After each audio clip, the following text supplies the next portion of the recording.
National Honor Society, varsity tennis team, and Franklin's musical theater department.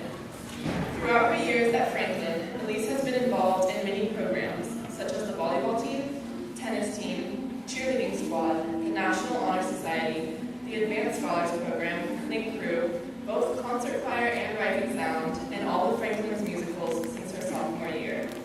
When she isn't doing things related to school or sports, Elese enjoys spending time with her family, whether it's her family in town, in California, or down at the ranch in Tamala.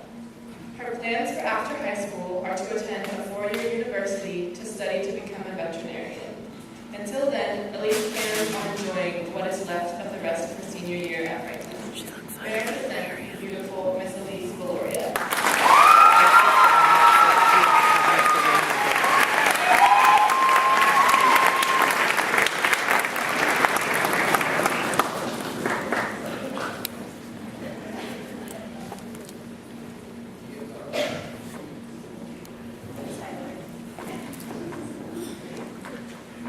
Poison and red apples? No, we're not talking about those kind of princesses. But poison and roses. Most people don't associate things that are poisonous with things that are beautiful, such as roses.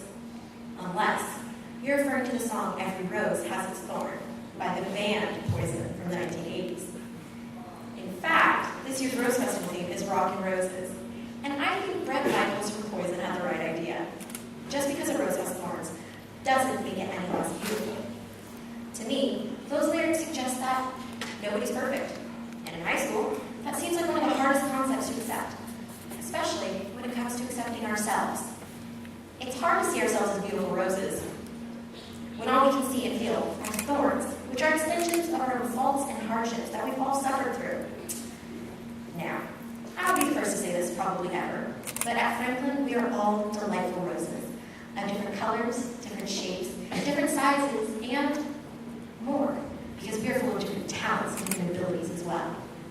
We also come from a really strong community, and together, we make a beautiful, diverse bouquet of roses. Every day, we are tested by thorns throughout our lives. Like when I transferred to Franklin my sophomore year.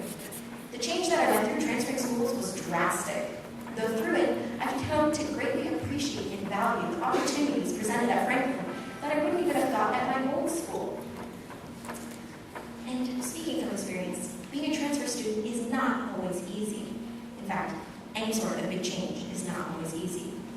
And I'm sure that this is the same thorn that many of the Marshall students experienced when they learned that they would have to be finishing their high school careers at a new school with new students and a whole new community. But let's face it, roses don't grow without thorns, but they do give each rose a sense of strength behind their own beauty. And wherever we go, we're going to end up experiencing some things that end up rocking our lives, for maybe the better or the worst.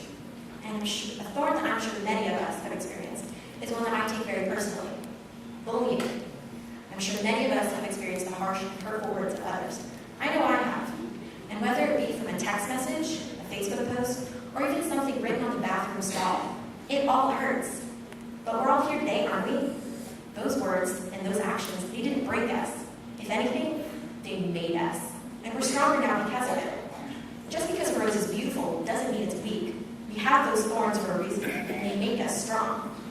But if we always go through life trying to avoid pricking our fingers on a rose's thorns, then we may never experience the beauty of what a rose actually might have to offer. And yeah, thorns are sharp, but they cannot make any of us less than what we aspire to be in our futures.